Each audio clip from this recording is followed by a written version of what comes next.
Welcome to Controls Explorer. In this video, we will show you how to download to Allen Bradley HMI Panel View Plus. What we have today, Factory Talk View Studio as a software, and we do have a Allen Bradley HMI Panel View Plus 7. So let's get started. The first thing we do, we create a runtime or .mir version. So go to Application, create runtime. Now here, this is very important. As of March 2017, most of the Allen Bradley Panel View Plus, they are not compatible to any version above 8.00. Even though by default, being the software, whatever I have in my computer, it selects 8.1, but please keep in mind, select the version 8.00.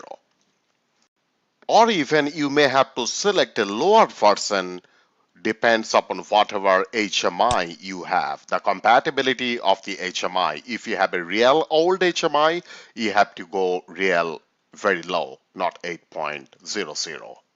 Now save the .mir or run version to the appropriate folder in your computer. Eventually, this is the file we are going to download to the HMI, that is the .mir version. So we have now created the .mir or the run version.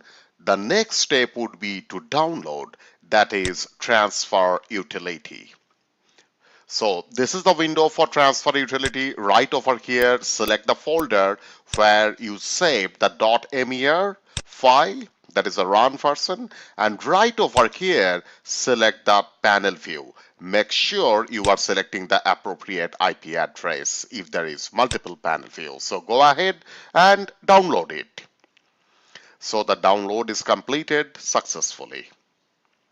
Thanks for watching this video, and if you have any question, please do write to us. Tech support at controls-explorer.com. We would be more than happy to work with you.